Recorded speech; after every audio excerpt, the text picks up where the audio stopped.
السلام علیکم. بڑی بات کے ساتھ میں ہوں عادل شاذب. گو کہ مقبوضہ کشمیر میں انڈیا کے غیر قانونی تسلط اور قبضے کو 72 سال سے زیادہ بیت چکے ہیں، لیکن گزشتہ برس 5 اگست کو انڈیا نے اپنی غاصبانہ پالیسی کی انتہا کرتے ہوئے مقبوضہ کشمیر کی خصوصی حیثیت دینے والا جو قانون تھا اسے بھی ختم کر دیا، جس کے بعد مقبوضہ وادی گزشتہ تقریباً 1 سال سے لاک ڈاؤن کی صورتحال میں ہے اور پوری وادی کو دنیا کی سب سے بڑی انسانی جیل سے تشبیہ دی جا رہی ہے.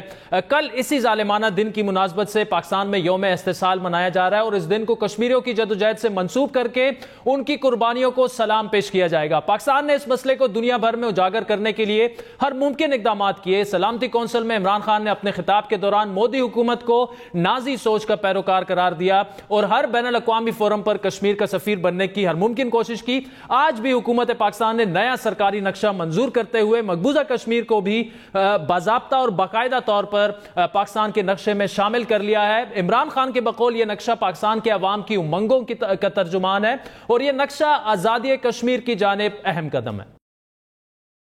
آج پاکستان کا تاریخی دن ہے. آج ہم پاکستان کا نیا پولیٹیکل میپ دنیا کے سامنے لے کے آ رہے ہیں. پاکستان کی کیبنٹ نے، کشمیری لیڈرشپ نے اور ساری اپوزیشن کی لیڈرشپ نے بھی اس نئے نقشے کی تائید کی ہے. یہ جو نقشہ ہے جو ہم پاکستان کا پولیٹیکل میپ دنیا کے سامنے لے کے آ رہے ہیں، یہ سب سے پہلے پاکستانی قوم کی امنگوں کی ترجمانی کرتا ہے.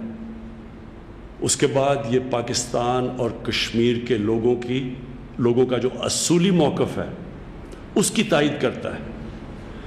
اور جو ہندوستان نے 5 اگست پچھلے سال غاصبانہ اور غیر قانونی قدم اٹھایا تھا کشمیر میں، یہ اس کی نفی کرتا ہے. اور آج سے سارے پاکستان میں جو ہمارا آفیشل نقشہ ہوگا پاکستان کا، وہ یہ جو آج پاکستان کی کیبنٹ نے پاس کیا ہے.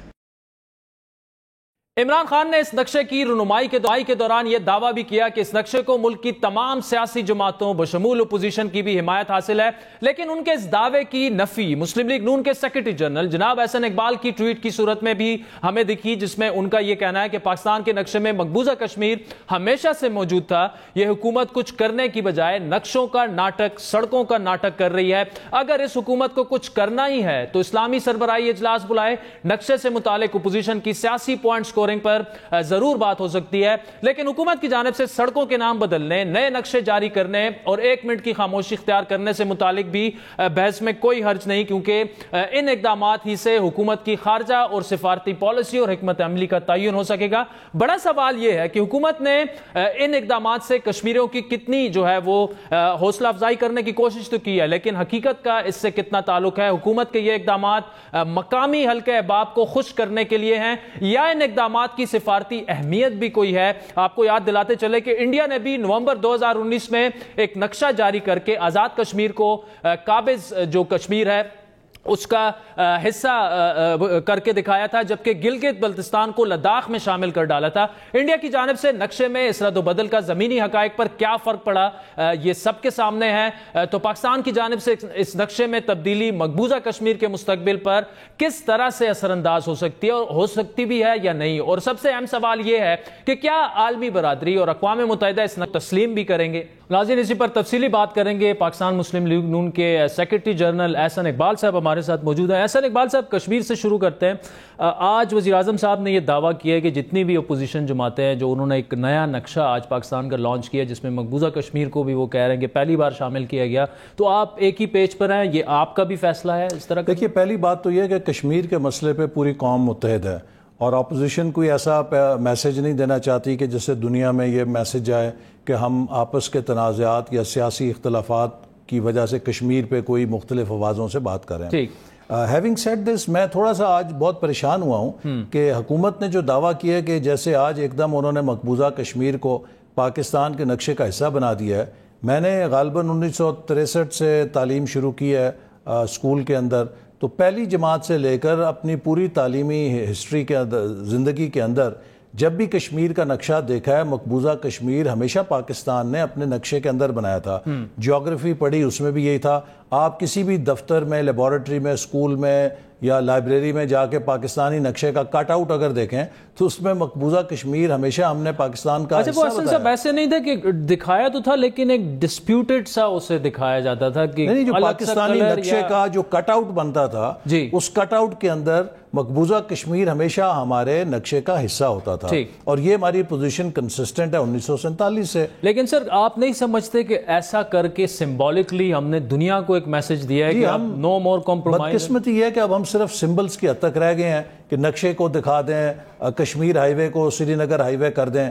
سوال یہ ہے کہ اسی طرح جو آج حکومت نے میٹنگ کی ہے، جب 1 سال پہلے مودی سرکار نے یہ غیر آئینی قدم اٹھایا تھا تو تمام سیاسی جماعتوں کو اکٹھا کر کے وزارت خارجہ میں ایک میٹنگ کی گئی تھی، اور یہ کہا گیا تھا کہ جی ہم نے ایک ایسا لائحہ عمل بنایا ہے کہ جس سے بھارت کی سفارتی سطح پہ بڑی پسپائی ہوگی۔ سارا سال میں سوال یہ کرنے کا حق رکھتا ہوں کہ حکومت نے کیا کیا۔ ہم اس حد تک بھی نہیں کرا سکے کہ ہم دنیا کی واحد ایٹمی اسلامی طاقت ہیں، کیا ہم ایک سربراہی اجلاس بھی اسلامی ممالک کا نہیں بلا سکتے تھے؟ چلیے اسلامی سربراہی اجلاس تو بہت بڑی بات ہے، وزراء خارجہ کا بھی ایک اجلاس نہیں بلا سکتے تھے جس سے ہم کوئی بھارت پہ سفارتی دباؤ پیدا کرتے کہ لاک ڈاؤن ختم کرے، انفارمیشن بلیک آؤٹ وہاں سے ختم کرے، انسانی حقوق کی جو پامالی ہے اس کو ختم کرے؟ ہم نے کیا اس معاملے میں اتنے بے بس تھے کہ وزیر اعظم نے کوئی 4-5 ملکوں کا بھی سنگل پوائنٹ ایجنڈا لے کر دورہ نہیں کر سکے؟ ہمارے وزیر خارجہ کسی ایک ملک میں کشمیر کے لیے نہیں گئے۔ جو انہوں نے جنرل اسمبلی میں تقریر کی کافی اس کی پذیرائی بھی، بڑا کھل کے انہوں نے کشمیر کا مقدمہ لڑا۔ وہ جو جنرل اسمبلی کی تقریر ہے نا، اس کی مثال برطانیہ کے اس پارک کی ہے، ہائیڈ پارک کی ہے، کہ جہاں پہ ہر کسی کو تقریر کرنے کی آزادی ہوتی ہے اور اس کے بعد ہاتھ جھاڑے اور ہر کوئی اپنے گھر میں اپنے ملک میں واپس چلا جاتا ہے۔ دنیا تقریروں سے نہیں چلتی، دنیا سفارتکاری سے چلتی ہے۔ آپ نے دیکھا کہ بھارت جس نے سیکیورٹی کاؤنسل کی ریزولوشنز کو وائلیٹ کیا ہوا ہے، ہم نے خاموش تماشائی بن کے اس کا بلا مقابلہ سیکیورٹی کاؤنسل میں جو الیکشن ہے اس کا بھی تماشا دیکھا۔ ہم اس موقع پہ یہ بات بھی اپنا احتجاج ریکارڈ نہیں کرا سکے سیکیورٹی کاؤنسل میں کہ آپ ایک ایسے ملک کو ممبرشپ دے رہے ہیں کہ جو آپ کی سیکیورٹی کاؤنسل کی قراردادوں کی دھجیاں بکھیر چکا ہے، انیکس کر چکا ہے اس لینڈ کو جو آپ ڈسپیوٹڈ قرار دے چکے ہیں۔ احسن صاحب یہ بتائیے کہ آپشنز پاکستان کے پاس کیا تھے؟ آپ اسلامی سربراہی کانفرنس کا بار بار ذکر کر رہے ہیں، آپ کو پتہ ہے کہ اس میں سعودی عرب ہو یا متحدہ عرب امارات ہو یا باقی ممالک ہوں، ان کے انڈیا کے ساتھ جو بزنس ٹائز ہیں وہ تو کبھی انڈیا کو ناراض نہیں کرنے دیں گے۔ انڈیا کے ساتھ ہم ایل او سی کو تو اندر نہیں جا سکتے، جنگ کی بات بھی نہیں کر سکتے، تو آپشنز کیا ہیں جو عمران خان اویل کر سکتے؟ اتنا بڑا کیس آپ کے پاس تھا انسانی حقوق کی خلاف ورزی کا، صرف وہ ایک 3 سال کے بچے کی تصویر جو اپنے نانا کی لاش پہ بیٹھ کے رو رہا تھا، اس نے پوری دنیا کو ہلایا۔ کیا ہمارے پرائم منسٹر صاحب جو ہر بات پہ ٹویٹر کرتے ہیں، میں دیکھتا رہا کہ اس تصویر کو امریکہ کے صدر، برطانیہ کے وزیر اعظم کو یہ ٹیگ کر کے وہ تصویر کرتے ہیں، انہوں نے نہیں کی۔ دیکھیے ہم صرف ایک کام کر سکتے تھے، سفارتکاری سفارتکاری سفارتکاری، لیکن سفارتکاری نہ ٹویٹر کے ذریعے ہوتی ہے، سفارتکاری نہ سوشل میڈیا کے ذریعے ہوتی ہے، سفارتکاری نہ ٹرینڈ سیٹ کر کے ہوتی ہے، سفارتکاری عملی طور پہ لیگ ورک کے ساتھ ہوتی ہے۔ میں نے آپ کو جیسے کہا، نہ وزیر اعظم نے کسی ملک کا دورہ کیا، نہ فورن منسٹر نے کیا، نہ کشمیر کمیٹی کے چیئرمین گھر سے نکلے، نہ وزیر کشمیر کہیں گئے۔ ہم نے اسٹیٹ ٹو اسٹیٹ لیول پہ دنیا کے ساتھ کیا انگیج کیا؟ آج اگر دنیا میں شور اٹھ رہا ہے مودی کے خلاف یا انڈیا کے خلاف، تو وہ ان ایکسیسز کی وجہ سے اٹھ رہا ہے کہ جو مودی سرکار نے تمام جو اخلاقی اور جو دنیا کے اندر ایک نارمز ہیں ان کی بلیٹنٹ وائلیشن کر کے ظلم کو اس سطح پہ لے گیا ہے کہ آج مغربی اخبارات بھی مجبور ہیں کہ اس کا نوٹس لیں، اور جو کشمیری ڈائسپورا ہے وہ اپنا کردار ادا کر رہا ہے جو امریکہ کے اندر ہے یا یورپ کے اندر ہے۔ ہم نے تو جو سفارتکاری کرنی تھی اس کے پیمانے تو یہی تھے نا کہ وزیر اعظم نے کیا کیا، وزیر خارجہ نے کیا کیا، کشمیر کمیٹی کے چیئرمین نے کیا کیا، یہ تو اپنے گھر میں بیٹھے رہے۔ ٹھیک، اچھا احسن صاحب، خارجہ پالیسی ہوگی، اکانومی ہوگی، گورننس ہوگی، مہنگائی ہوگی، اس پر تنقید تو تگڑی کر رہی ہے اپوزیشن جماعتیں جتنے بھی ہیں، لیکن پریکٹیکلی سپیکنگ ابھی اے پی سی آپ کی آگے جس میں مولانا صاحب آلریڈی ناراض ہو گئے ہیں، اور جس طرح شیخ رشید صاحب نے ابھی چند دن پہلے بھی کہا، آج بھی کہا کہ نواز شریف اور شہباز شریف خود نہیں چاہتے کہ عمران خان صاحب 5 سال سے پہلے گھر لوٹ کے جائیں، تو ایک پریکٹیکلی سپیکنگ یہ کیا ایسا لگ رہا ہے؟ آپ مجھے یہ بتائیے کہ اپوزیشن کا رول کیا ہوتا ہے؟ غلطیاں پوائنٹ آؤٹ کرنا، اپوزیشن کا یہی رول اور ایک سیریس ایفرٹ دکھانا کہ اس کا کوئی متبادل کوئی آگے. تو لہٰذا اپوزیشن نے یہ کردار بخوبی کیا ہے کہ 2 سال کے اندر آج حکومت پوری طرح ایکسپوز کھڑی ہے.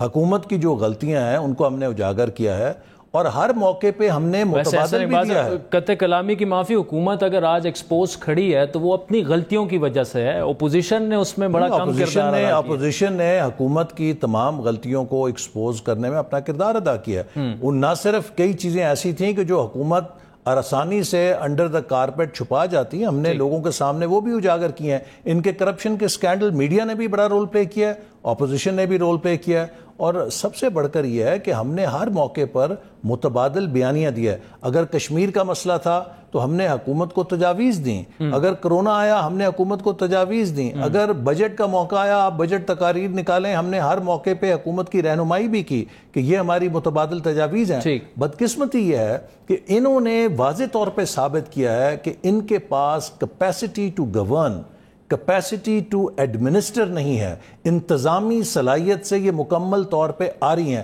لہٰذا اب حکومت کی جو تمام انتظامی بوجھ ہے وہ کس کے اوپر جا رہا ہے؟ وہ ہمارے قومی اداروں کے اوپر جا رہا ہے. وہ بھی ہمارے لیے ایک لمحہ فکریہ ہے کہ جب ہم ایک ایسے ماحول میں ہیں کہ جب سیکیورٹی کی سچویشن کشمیر کی، اس ریجن کی، ہمارے مغربی بارڈرز کی اتنی سنگین ہے، ہم دن بدن اپنے دفاعی اداروں کو زیادہ سے زیادہ اپنے داخلی معاملات کے اندر اگر انوالو کر رہے ہیں تو ان کی توجہ بنٹ رہی ہے. یہ بھی ملک کے لیے ٹھیک نہیں ہے.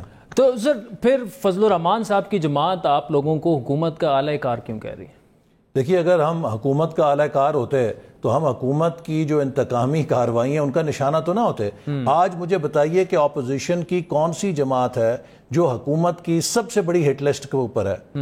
کون سی جماعت ہے کہ جس کے تمام لیڈرز کو حکومت جھوٹے مقدموں کے اندر پھنسا رہی ہے یا پھنسانا چاہتی ہے، اور ایک ایک کر کے ہم سب باعزت طور پر عدالتوں سے بری ہوئے ہیں اور ہر فیصلے میں ثابت ہوا ہے کہ حکومت کے پاس کوئی دلیل نہیں تھی، کوئی وجہ نہیں تھی جس سے وہ ہمیں گرفتار کرتی.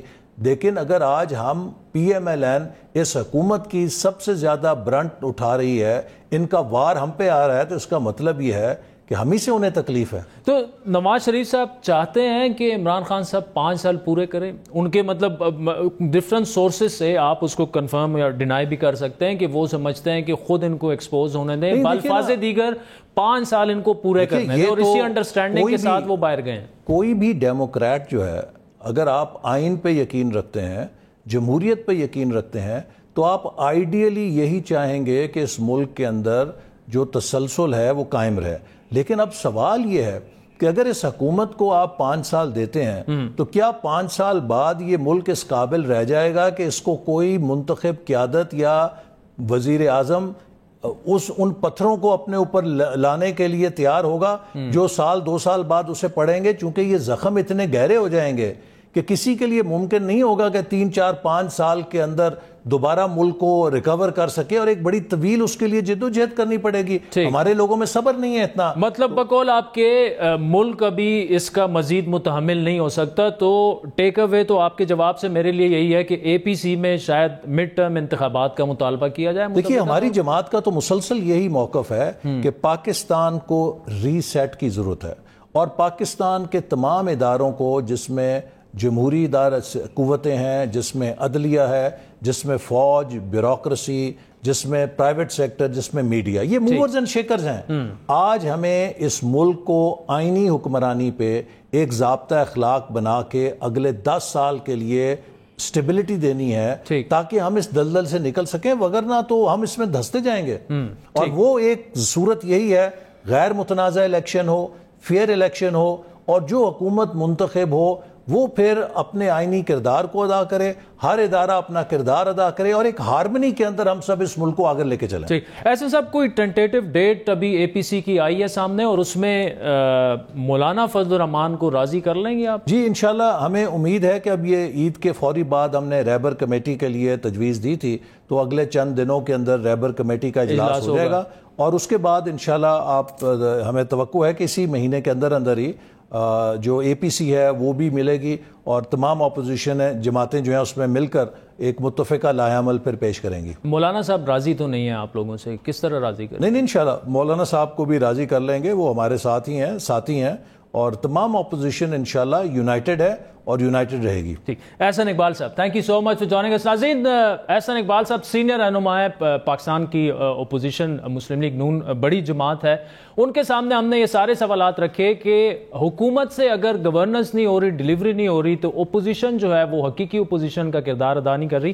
ان کے جوابات آپ نے سنے. بریک پر چلتے ہیں, بریک کے بعد وزیراعظم کے ترجمان ندیم افضل چند صاحب ہمیں جوائن کریں گے, اور ان سے پوچھیں گے کہ اگر اپوزیشن آپ کے بقول اپوزیشن نہیں کر رہی اور صرف اپنے مقدمات کے لیے لڑ رہی ہے, تو حکومت تیسرا سال شروع ہو چکا ہے, کیوں ڈیلیور نہیں کر پا رہی, کیوں گورننس کے مسائل ہیں, کیوں مہنگائی پر قابو نہیں پایا جا رہا, اور سب سے بڑا اور اہم سوال کہ سکینڈل پہ سکینڈل, کبھی آٹا تو کبھی چینی تو کبھی پیٹرول, ابھی یوٹیلیٹی سٹور بھی ہم پروگرام میں آگے چل کے بات کریں گے, ایک اور سکینڈل سامنے آنے والا ہے, تو ان کے سامنے یہ سارے سوالات ہم رکھیں گے, لیکن ایک بریک کے بعد.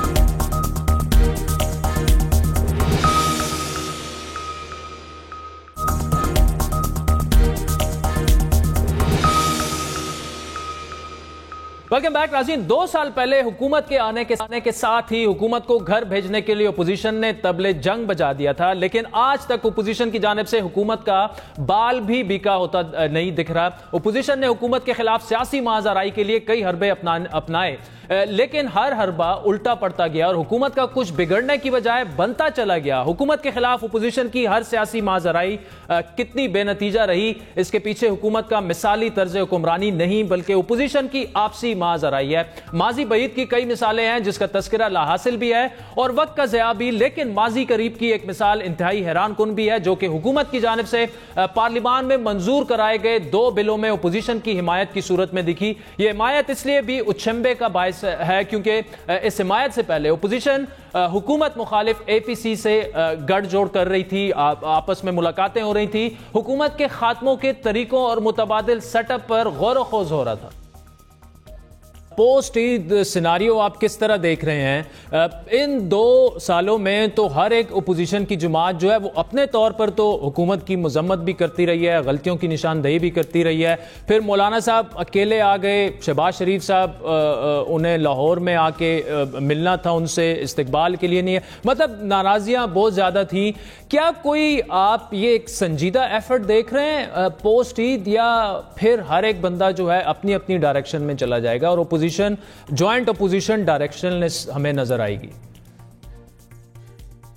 جی نہیں, ان 2 سالوں میں ایک بڑا سنجیدہ نتیجہ جس تک ہم سب پہنچے ہیں, اور وہ یہ ہے کہ پاکستان کے اس وقت جو بہت ہی گھمبیر معاشی مسائل ہیں, صرف آٹے کی جو ایک آج کل پاکستانیوں کی گلوں پہ چھری پھر رہی ہے, اس کو سامنے رکھ لیں تو پاکستان کے مسائل کا حل ایک ایسے انتخابات ہیں جو صاف, شفاف اور مداخلت سے پاک ہوں. سب سے اہم لفظ ہے مداخلت سے پاک. کہ ایسے حالات میں اگر 2018 جیسے الیکشن ہی ہونے ہیں جو کہ مینڈیٹ چوری ہوگا, ان انتخابات کا بھی کوئی فائدہ نہیں. اور یہ جو کٹ پتلی حکومت ہے, اس کو گرانے کے بعد اگر ایک اور کٹ پتلی حکومت آ جاتی ہے, اس کا بھی کوئی فائدہ نہیں. اصل ایشو جس کے اوپر اب اپوزیشن کی جماعتیں متحد ہیں کہ ایک ایسے الیکشن تک ہمیں پہنچنا ہے اگلے کچھ مہینوں میں جس میں ہمیں یہ گارنٹی ہو کہ نہ صرف صاف اور شفاف ہیں بلکہ مداخلت سے پاک ہیں, اور پاکستان کے عوام کھل کر بلا خوف و خطر, بلا چوری مینڈیٹ کے اپنی رائے کا اظہار کریں گے. تب ایک ایسی حکومت بنے گی جو پاکستان کو ان گمبھیر معاشی, خارجہ پالیسی, سیکیورٹی پالیسی اور جمہوری اور وفاقی گرداب سے نکال سکتی ہے. لیکن اب ایسا لگ رہا ہے کہ اپوزیشن کی اس اے پی سی کے غبارے سے بھی ہوا نکلنے کو ہے. اپوزیشن کی دو بڑی جماعتیں مسلم لیگ نون اور پیپلز پارٹی اپنے تئیں تو ضرور زور لگا رہی ہیں. گزشتہ روز بھی اپوزیشن لیڈر شہباز شریف اور پیپلز پارٹی کے چیئرمین بلاول بھٹو کے درمیان ٹیلی فونک رابطہ ہوا. ممکنہ اے پی سی پر مشاورت ہوئی. بلاول بھٹو کے بقول ملک کو جو نااہل وزیر اعظم ہے اس سے بچانے کے لیے اپوزیشن کا غیر معمولی کردار اب ناگزیر ہو چکا ہے, جبکہ اے پی سی میں ہونے والے تاریخی فیصلے مستقبل پر اہم اثرات مرتب کریں گے. اپوزیشن کی ان دو بڑی جماعتوں کی باتیں اور ان کے ارادے اپنی جگہ, لیکن بقیہ اپوزیشن جماعتوں نے ان دونوں جماعتوں پر بھروسہ کرنا تو دور کی بات, ان دونوں جماعتوں کو حکومتی اعلی کار تصور کرنے لگی ہیں اس وقت. اور اس سخت موقف کا آغاز اب تک اپوزیشن کی سب سے متحرک جماعت اور چند ہفتوں تک شہباز شریف اور بلاول بھٹو سے ملاقاتیں کرنے والے مولانا فضل الرحمان کی جماعت کی جانب سے آیا ہے. اپوزیشن کی جماعتوں نے بھی اپنی ترامیم لا کر اور جس طرح اپنے لیے ایک راستہ ہموار کیا ہے حکومت کی ان قراردادوں کا ساتھ دینے کی, میں حیران ہوتا ہوں. اور اس طرح کی اپوزیشن کی طرف سے ترامیم لا کر حکومت کو راستہ دینا, میں سمجھتا ہوں کہ یہ ہماری اپوزیشن کی بہت بڑی کمزوری ہے. اور میں دونوں بڑی پارٹیوں سے آج گلہ کر رہا ہوں کہ آپ نے ہمیشہ ان لوگوں کا ساتھ دیا ہے, آپ نے کبھی اپوزیشن کو یکجا کرنے کی کوشش نہیں کی ہے, اور اگر جمعیت علماء اسلام نے کوشش بھی کی ہے تو اپوزیشن کی ان بڑی جماعتوں کو جو کردار ادا کرنا چاہیے وہ نہیں کر رہے. لہذا میں آج یہ واضح کرنا چاہتا ہوں کہ ہمارا آج کے بعد اس اپوزیشن کے ساتھ اس طرح اس فلور پر آ کر ہم ساتھ چلنے کے لیے تیار نہیں. مسلم لیگ نون اور پیپلز پارٹی نے اس بل میں سہولت کار کا کردار ادا کیا ہے. ایک ایسے تحریک کو اٹھانا چاہتے ہیں کہ جس کا حاصل ہو, جس کا نتیجہ ہو. ایسی تحریک نہیں اٹھانا چاہتے کہ جو لا حاصل ہو. اگر ہمیں تنہا بھی تحریک چلانی پڑی اس قوم کے لیے, میں نہیں سمجھتا کہ اس کا نتیجہ کیا ہوگا یا اس کا کون سا نتیجہ مرتب ہوگا, لیکن فرض کے درجے میں ہم اپنا کردار ادا کریں گے. مولانا فضل الرحمان کی جانب سے ناراضگی مسلسل بڑھتی جا رہی ہے. آج شہباز شریف کی جانب سے ان کے منانے کی کوششوں کے باوجود کشمیر سے متعلق ہونے والی جو قومی مشاورتی کانفرنس تھی ان میں بھی ان کی جماعت نے شرکت نہیں کی. اس صورتحال اور اپوزیشن بینچز میں عدم اعتماد کی فضا کا کھلم کھلا فائدہ حکومت کو ہو رہا ہے اور حکومت فائدہ اٹھا رہی ہے. تبھی حکومتی اراکین کی خود اعتمادی بڑھتی جا رہی ہے. جیسے بقول شیخ رشید کے نواز شریف اور شہباز شریف خود چاہتے ہیں کہ حکومت 5 سال پورے کرے. شہباز صاحب کی کمٹمنٹ جو ہے ہلکی پھلکی موسیقی ہے, پکا راگ نہیں گائے گا شہباز شریف. کہ نواز شریف بھی باہر کمٹمنٹ سے گئے ہیں. کس نے دی کمٹمنٹ؟ یہی کہ ہم عمران خان کو تنگ نہیں کریں گے. میرے تک جو اطلاعات ہیں شہباز شریف اور نواز شریف چاہتے ہیں کہ یہ حکومت 5 سال پوری کرے. بلاول صاحب کی پارٹی کے بنے ہوئے. بلاول کا کیا بننا, بلاول کے کندھے پہ اس نے ہاتھ رکھ کے کہا کہ تو لیڈ کروں. میں وہ پنجابی میں کہتے ہیں نا مجھ کو تھکا سمجھو. اس نے کہا میں تو تھک گیا ہوا ہوں.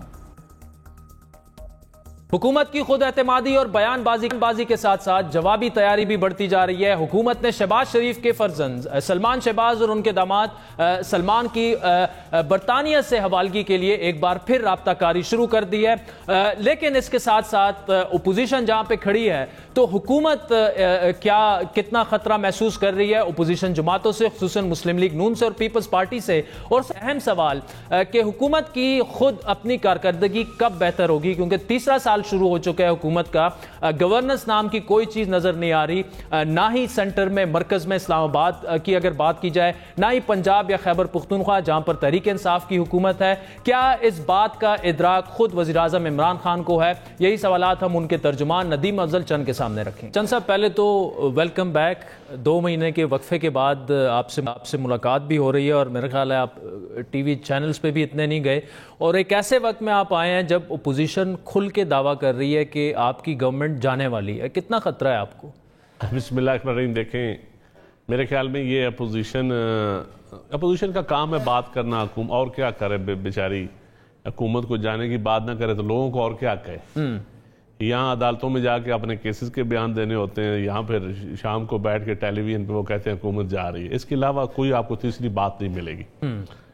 اور اگر لوگ جج کریں نا جی اپوزیشن کو اور حکومت کو, ایز اے اپوزیشن بھی اگر سیاستدانوں کو آپ جج کریں تو میرے خیال میں تو اس وقت جو موجودہ اپوزیشن ہے, مجھے کوئی ان کا جو ایک educative role as a politician ہوتا ہے, مجھے آپ اسٹڈی کر لیں, میں نے اتنی جو ہے نا فارمی قسم کی یا صرف اپنے مفادات کی عادت یا صرف اپنے ایجنڈا, صرف اپنا ایک گرد کے گھومنا, کوئی نظریہ نہیں, کوئی آئیڈیالوجی نہیں, کوئی اس وقت ایسی بات نہیں ہو رہی جس کے اوپر, تو یہ اپوزیشن اس وقت جو کر رہی ہے.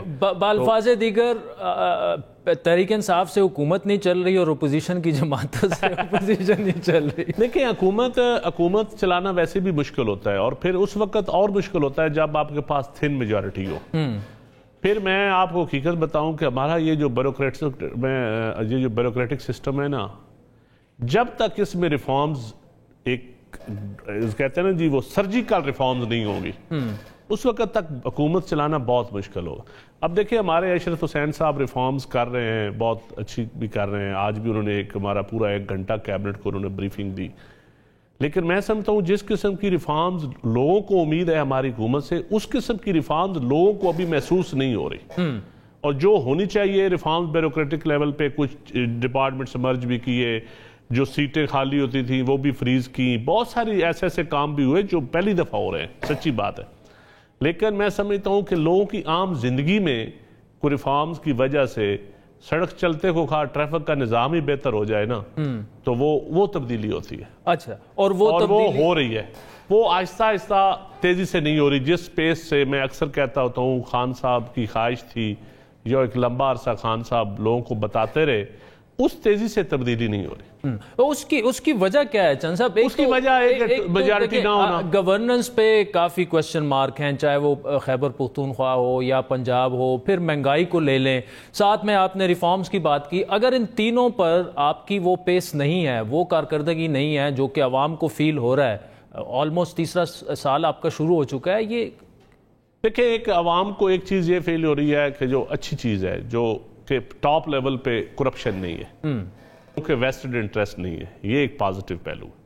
کوشش کی جا رہی ہے چیزوں کو ٹھیک کرنے کی. لیکن جب آوے کعبہ بگڑا ہو نا, چیزیں اتنی آسانی سے ٹھیک بھی نہیں ہوتی. یہ گورنمنٹ کے سسٹم میں اس پاور کاریڈور میں انٹر ہو کے بندہ دیکھے نا, تو بندے کو پتہ چلتا ہے کہ یہاں ہو کیا رہا ہے. لیکن اب ایف بی آر کی ریفارم, سٹیل مل, پی آئی اے, ریلوے, بڑے چیزیں جو اس ملک کے جو چیلنجز ہیں, اس میں دیکھیں تو آپ کو لگے گا کہ ابھی اس لیول پہ نہیں ہوئی. سچی بات ہے. اب سٹیل مل چلے گی تو لوگوں کو پتہ چلے گا, نئی ریلوے لائن ML1 بنے گی تو لوگوں کو نظر آئے گی, پی آئی اے نئے جہاز آئیں گے تو لوگوں کو پتہ لگے گا کہ نئے جہاز آ گئے. تو پرانے نہیں چل رہے پی آئی اے میں, تو نئے کیسے آئیں گے؟ تو یہ وہ چیزیں جن کے اوپر آپ اور میں 2 اور جمع 2 5 نہیں کہہ سکتے, 2 اور جمع 2 4 ہی. لیکن تحریک انصاف میں عمران خان کو نکال کے موجودہ کیبنٹ میں اور ٹاپ ٹیئر لیڈرشپ میں لگ رہا نہیں ہے کہ کیپیسٹی ہے وہ ڈیلیور کرنے کی جس کا وعدہ کیا گیا تھا. دیکھیں اچھے لوگ بھی ہیں. اب کیپیسٹی دیکھیں ٹیم ہوتی ہے. اب پرائم منسٹر کا تو ایک پارٹی ان کے نام کی ہے, ووٹ عمران خان کی ذات کا ہے, ان کی ایک جو نعرہ تھا اس کا ووٹ ہے, تبدیلی کا ووٹ تھا. اور لیکن آپ یہ کہیں کہ انڈیویجولی میرے میں خامیاں ہو سکتی ہیں, کسی اور میں ہو سکتی ہیں, کچھ اچھے بھی ہو سکتے ہیں, آؤٹ اسٹینڈنگ لوگ بھی ہو سکتے ہیں, کچھ دبنگ قسم کے بولنے والے ہیں. یہ ایک باسکٹ ہوتی ہے, اچھے برے ہوتے ہیں, چھوٹے موٹے ہلکے, بلکہ کوئی پھول خوشبو دینے والا ہوتا ہے, کچھ صرف دیکھنے والا ہوتا ہے. یہ ایک حکومتوں میں یہ ایک وہ کہتے ہیں نا ایک باسکٹ ہوتی ہے, اس میں ہر قسم کے لوگ ہوتے ہیں. چند صاحب آپ وزیراعظم کے ترجمان بھی ہیں, تو ان کی باڈی لینگویج سے لے کے جو یہ پوری تنقید ہو رہی ہے, اور میڈیا کو بڑا کلوزلی وہ مانیٹر کرتے ہیں, بلکہ اکثر تو پروگراموں کے کلپس جو ہیں وزراء وغیرہ کو فارورڈ بھی وہ خود ہی کرتے ہیں. ان کو کیا احساس ہے کہ عام آدمی باہر اس وقت کیا سوچ رہا ہے تحریک انصاف کی گورنمنٹ کے بارے میں؟ دیکھیں عام آدمی بالکل خان صاحب کو احساس ہے. میں آج 2 مہینے بعد میں کیبنٹ میٹنگ میں گیا ہوں, تو مجھے تو ان کی باڈی لینگویج بڑی پر اعتماد لگی ہے. لیکن عام آدمی کے لیے کنسرنز بھی پرائم منسٹر کو ہر وقت ہوتا ہے کہ عام آدمی اور اپنی کیبنٹ کو اپنی بیوروکریسی کو کہتے ہیں کہ لوگوں کی بہتری کے لیے کام کریں, ایک کام روزانہ کوئی اچھا سا کر دیں جس میں لوگوں کو بہتری ہو.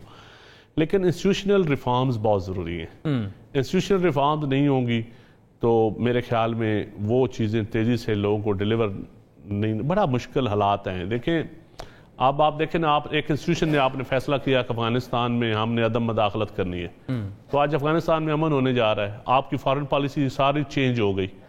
جب کوئی انسٹیٹیوشن فیصلہ کرتے ہیں نا, انسٹیٹیوشن کے اندر بہتری آتی ہے یا ٹھیک کرنا, تو وہ لوگوں کو محسوس ہو جاتا ہے. کوئی بے شک مرضی اپوزیشن یا میڈیا میں اور آپ جو مرضی کہتے رہیں, لوگوں کو تبدیل چیز محسوس ہو جاتی ہے, نظر آ جاتی ہے. لیکن دیکھیں چند صاحب, بات یہ ہے نا کہ چھوٹی چھوٹی سی چیزیں, اب مہنگائی ہوگی, فار ایگزامپل چینی, بڑا ریلیف پیکیج یوٹیلیٹی سٹور کو دیا گیا. آپ آج بھی چلے جائیں, مجھے چینی لے کے دکھا دیں یوٹیلیٹی سٹور. دیکھیں میں سمجھتا ہوں چینی یہ ہماری ڈسٹرکٹ ایڈمنسٹریشن کا اور ہمارے ان لوگوں کا جو اس کو ڈیل کر رہے ہیں, یہ ان کی ناکامی تھی. پرائم منسٹر صاحب نے پہلے دن کہا کہ چینی سستی کریں. اصل شوگر جو سکینڈل تھا نا, اس کے سامنے یہ تھا کہ کاشت, دو پہلو تھے اس کے, میں اس کا اپنے آپ کو موور سمجھتا ہوں. دو پہلو تھے خان صاحب کے ساتھ ڈیٹیل. ایک, گنے کے کاشتکار کو پوری قیمت ملنا, جو کہ خان صاحب کے ایکشن کی وجہ سے اس سال پچھلے سال ملی. دوسرا تھا چینی مہنگی نہ ہونے دینا. اس میں ہماری ڈسٹرکٹ ایڈمنسٹریشن اور ہمارے لوگ جو ہے نا وہ فیل ہوئے. یہ بات حقیقت ہے. اور امپورٹ کرنا, ریگولیٹری ڈیوٹی, مجھے یاد ہے اسد عمر صاحب نے کہا کہ ریگولیٹری ڈیوٹی 300% ہے, یہ ختم کریں, چینی امپورٹ کریں. لیکن اس میں بھی ہماری خان صاحب نے اس دن میں جو یہ 6 مہینے پہلے فیصلہ ہوا, چینی میں فیل, گندم میں فیل, پیٹرول میں فیل نہیں. مطلب آپ دیکھیں نا, کاشتکار کو قیمت پوری ملی, وہاں پاس. چینی کی قیمت مارکیٹ میں کنٹرول نہ, حکومت نے فیصلہ کر دیا فیڈرل لیول پہ, صوبوں کا کام تھا نیچے قیمت کنٹرول کرنا, اس میں صوبے فیل ہوئے.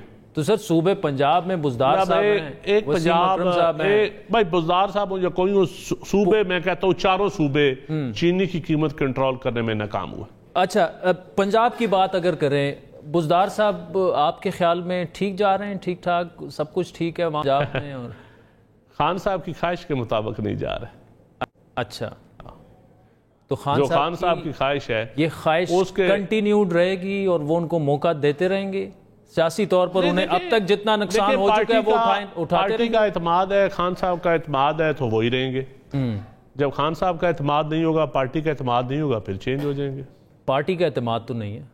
نہیں, ابھی آپ نہیں کہہ سکتے. پارٹی کا اعتماد نہ ہوتا تو پارٹی خان صاحب کو کہتی کہ چینج کریں. ابھی پارٹی نے کہا تو نہیں ہے. پارٹی نے کہا ہوا ہے؟ نہیں, میرا نہیں خیال. اچھا, پتہ نہیں آپ کون سی پارٹی کی بات کر رہے ہیں. میں پی ٹی آئی کی بات کر رہا ہوں. اچھا نہیں, تو اسی طرح خیبر پختونخوا کی اگر بات کی جائے, میں خود 2-3 دن وہاں پہ بھی گزار کے آیا ہوں. وہاں پہ بھی گورننس نام کی کوئی چیز نہیں, اور آپ کو پتہ نہیں کیا کون سا وہ صوبہ دکھایا جا رہا ہے کہ جی 7 سال سے وہاں پہ ہماری گورنمنٹ ہے. ایک BRT پروجیکٹ ان سے ابھی تک کمپلیٹ نہیں ہوا. باقی تو آپ چھوڑ دیں, ایک state of the art hospital وہاں پہ نیا نہیں بنا ان 7 سال. بہت سارے ہاسپٹلز اچھے نہیں ہوئے, بہت سارے ہاسپٹلز میں ریفارمز ہوئی ہیں, بہت ساری چیزیں نہیں بنی ہیں. وہ کاغذوں میں ہوئے, کاغذوں میں نہیں, پریکٹیکلی بھی ہوئے. اور پریزنٹیشن اچھی دی جاتی ہے, کرپشن میں کمی ہوئی ہے, اداری سسٹم میں بہتری ہوئی ہے. آپ میرے ساتھ کسی بھی ہاسپٹل میں چلے جائیں, جنگلات اور پھر اسلام آباد یا پنڈی کے, جنگلات کی چوری میں کمی ہوئی ہے. یہ تو KPK میں پہلے جس طرح ہوتا تھا کہ وہ جو پولیٹیکل ایجنٹ جو کرتے تھے, وہ اس چیز میں کمی ہوئی ہے. اب چیزیں تو بہتر ہوئی ہیں KPK میں بھی. ٹورزم نے بہت اچھی ترقی کی ہے. پنجاب کی اگر بات کی جائے, کاف لیگ شدید ناراض نظر آ رہی. آج بھی ایک میٹنگ تھی ان کی بزدار صاحب کے ساتھ, وہ بھی کینسل ہو گئی ہے. ان کے خلاف نیب ویب کے کیسز بھی شروع ہو گئے ہیں. شاید ڈاؤن دا لائن آپ سے علیحدگی. دیکھیں میرے خیال میں کاف لیگ جو ہے وہ, کیونکہ جو کمزور, جب حکومت کی تھن میجارٹی ہوتی ہے, جو اتحادی جماعتیں ہوتی ہیں نا, وہ وقتاً فوقتاً موسیقی چلاتی رہتی ہیں. تو کاف لیگ اب 7 ووٹوں کے ساتھ انجوائے کر رہی ہے, اور کیا چاہیے کاف لیگ کو. وہ تو چودھری شجاعت صاحب تو یہاں تک کہہ گئے ہیں کہ بزدار جائے گا تو پرویز الہی کو آنا چاہیے CM. اگر اس ملک میں دیکھیں, ایک تجربہ پہلے ہوا تھا, میاں منظور بھٹو صاحب 16 ووٹوں سے بنے تھے چیف منسٹر. میجارٹی کی ہمیشہ حکومت ہوتی ہے, مائنارٹی کی نہیں ہونی چاہیے. اگر 7 ووٹوں 8 ووٹوں کے ساتھ چیف منسٹر آپ بنائیں گے تو میرے خیال میں یہ کوئی اچھا تجربہ نہیں ہوگا. تو ہو سکتا ہے ان کی پرفارمنس بزدار صاحب سے بہتر ہو, وہ آپ کے کریڈٹ میں ہی جائے گی. اب ہمارے اتحادی ہیں, میں اس کے اوپر زیادہ بحث نہیں کرنا چاہتا. میرا ان کے ساتھ ویسے بھی بڑا پیار محبت کا رشتہ رہتا ہے. بزدار ان صاحب کو میرے اگر اوپر ویسے بھی شک رہتا بزدار ہے. صاحب اگر خان صاحب کی خواہش کے مطابق نہیں چل رہے جس طرح آپ نے کہا تو شاید پرویز الہی چلے جائیں, پرفارمنس ان کی بہتر ہو. جو آپ کہتے ہیں نا, ایک پرائم منسٹر جس نے اسٹرگل کر کے کوشش کے ساتھ لوگ پوچھتے ہیں نا, لوگ ان کو جواب مانگتے ہیں. پھر کوئی وزیر اپنے لیڈرشپ کے مطابق, اپنی پارٹی کے مینیفیسٹو کے مطابق یا اس پیس سے نہیں چلتا تو یہ اچھی چیز نہیں ہوتی. اس پیس سے کئی وزراء, کئی بیوروکریسی, پنجاب میں بھی, فیڈرل میں بھی, دوسرے صوبوں میں بھی, تو کئی لوگ اچھے بھی کام کر رہے ہیں, کئی بہت اچھا ڈیلیور کر رہے ہیں. پنجاب میں میاں اسلم ہے, علیم خان ہے, بہت سارے اچھے وزراء ہیں, سپورٹس منسٹر ہیں, انفارمیشن منسٹر بھی, بہت سارے منسٹر ہیں جو بڑے انرجیٹک ہیں. تو میں اس حوالے سے سمجھتا ہوں کہ جن کے لیے جو کام کر رہے ہیں وہ ان کو تعریف بھی کرنی چاہیے. یہ کوئی ڈپارٹمنٹ ہوں گے جو نہیں کام کر رہے ہوں گے, تو اس طرح آپ یہ نہیں کہہ سکتے کہ مکمل کوئی فیلور. بڑے اچھے اچھے کام ہوئے ہیں پنجاب میں اس وقت. میں سمجھتا ہوں پولیٹیکل وکٹمائزیشن بالکل نہیں ہے. نہیں ہے پولیٹیکل وکٹمائزیشن نہیں ہے. جس طرح پرانے زمانوں میں پولیس مقابلے ہوتے تھے, زمینوں پہ قبضے ہوتے تھے, مافیاز ریت کے نیب جو کر رہی ہے, جو سپریم کورٹ نے فیصلے میں کہا ہے کہ پولیٹیکل وکٹمائزیشن, نیب پنجاب حکومت کی یا فیڈرل حکومت کے متحد تو نہیں ہے نا. نیب کو بزدار صاحب کے متحد ہے پنجاب کی نیب نہیں. لیکن ایک تاثر تو یہی بن رہا ہے کہ فیڈرل میں بھی صرف اپوزیشن کے لوگ پکڑے جا رہے ہیں, پنجاب میں بھی 1% بھی نیب فیڈرل گورنمنٹ کے یا کسی بھی گورنمنٹ کے الیکٹڈ گورنمنٹ کے متحد نہیں ہے. جو یہ کہتا ہے وہ جھوٹ بولتا ہے. نہیں, آئین کے تحت, قانون کے تحت تو نہیں ہے. حقیقت میں بھی نہیں ہے. آئین قانون کو چھوڑیں, حقیقت میں بھی نہیں ہے. تو نیب یہ جو کاروائیاں کر رہا ہے وہ کیوں ون سائیڈڈ نظر آ رہی ہیں پھر؟ یہ نیب اس کا بہتر جواب دے سکتا ہے, میں سپوکس پرسن نہیں ہوں نیب کا. ندیم افضل چند صاحب, thank you so much for joining us. سازین, وقت ہوا چاہتا ہے ایک بریک کا, جس کے بعد دوبارہ ملاقات ہو.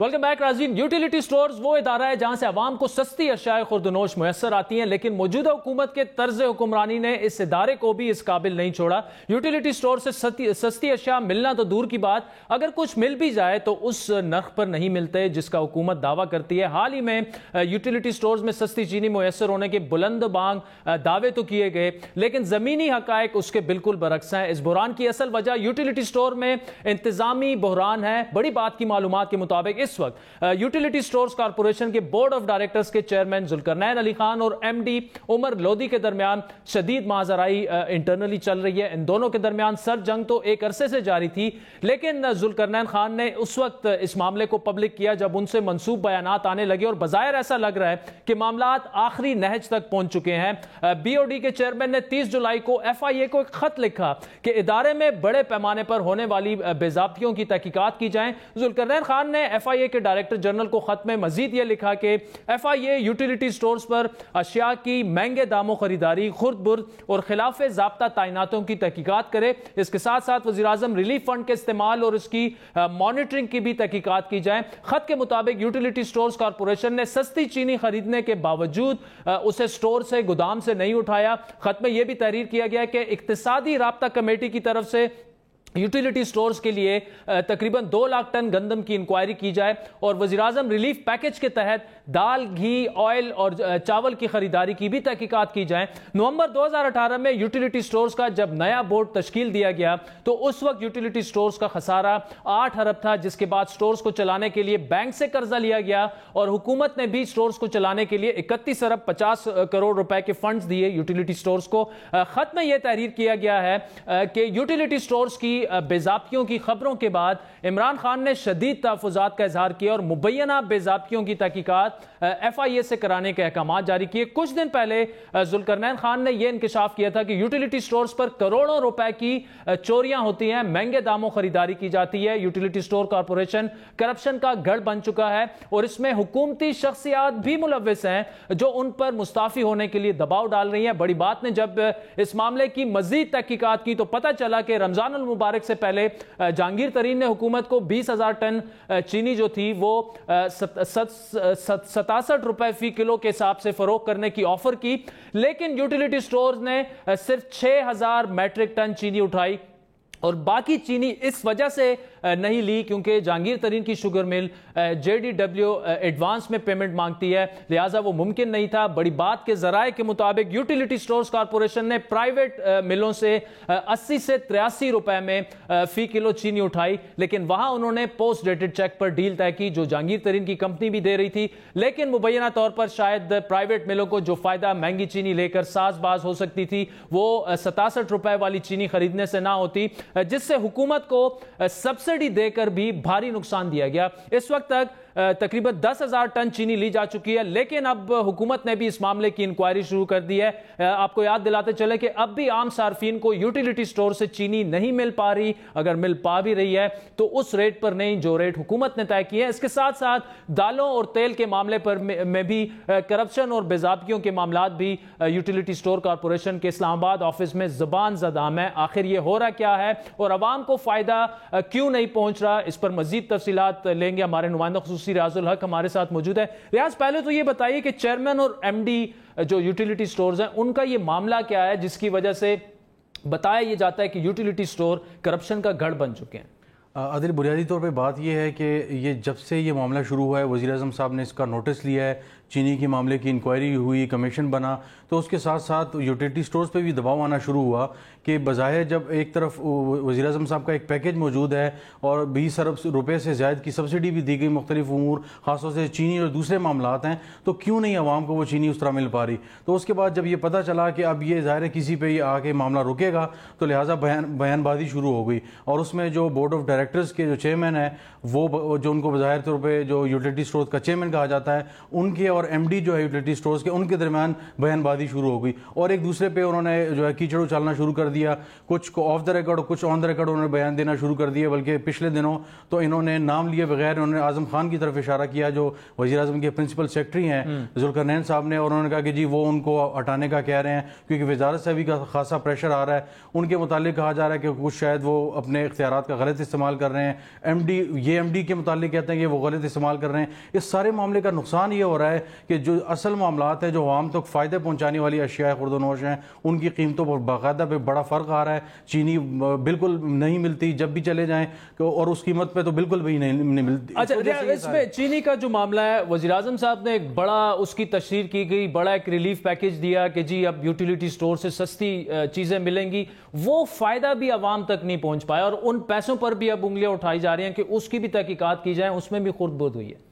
اب چیئرمین صاحب نے ہوشیاری کا مظاہرہ کیا کہ جب انہیں یہ نظر آنے لگا کہ وزیر اعظم صاحب اس کا پہلے نوٹس لے چکے ہیں اور تو لہٰذا دائیں بائیں باتیں جانے لگی، MD صاحب نے ان کی طرف باتیں اچھالنا شروع کی۔ چینی معاملہ جو ہے وہ اربوں روپے کا ایک قسم کا اسکینڈل ہے اگر یوٹیلیٹی سٹور کے اس معاملے کو دیکھا جائے کہ جب 67 روپے کی ایک آفر آ رہی ہے اس کو نہیں لیا جا رہا، اس کے بجائے 80 اور 83 روپے بلکہ 90 تک چینی چلی گئی ہے، اس کو وہ عوام تک پہنچایا جا رہا ہے، تو عوام کو بھی نقصان ہو رہا ہے اس کا۔ وزیر اعظم جو ایک ایجنڈا ان کا ہے کہ جی اس طریقے سے عوام کو پہنچایا جائے فائدہ، وہ بھی نہیں ہو پا رہا۔ اسی طرح جو دالیں ہیں اور گھی ہیں اس میں باقاعدہ طور پہ اسکینڈل آ رہے ہیں، جو ڈاکومنٹس ہم نے تفصیل سے دیکھے ہیں اس میں حیران کن طور پہ جو 6 دن پہلے جو بڈ آئی تھی 60-70 روپے کم تھی، اس سے زیادہ پہ 6 دن بعد اسی کمپنی کی بڈ لی گئی، اور اسی طرح جو گھی کا معاملہ ہے اس میں بھی ایسے ہوا، بورڈ آف ڈائریکٹرز کا نوٹس بھی لے چکا ہے۔ اس وجہ سے چونکہ نام آگے آنے کا امکان ہے، بہت سے لوگ جو ملک بھر میں اس میں انوالو ہیں، اس وجہ سے بیان بازی شروع ہو گئی۔ امید ہے بڑی خبر شاید ہمیں آنے والے دنوں میں اس معاملے میں ہمیں ملے گی۔ ریاض الحق بہت بہت شکریہ۔ وزیر اعظم عمران خان کے لیے ایک اور چیلنج جو ہے، آٹا بحران، چینی بحران، پیٹرول بحران، سب پہ کمیشن بھی بنے، تحقیقات بھی ہوئیں،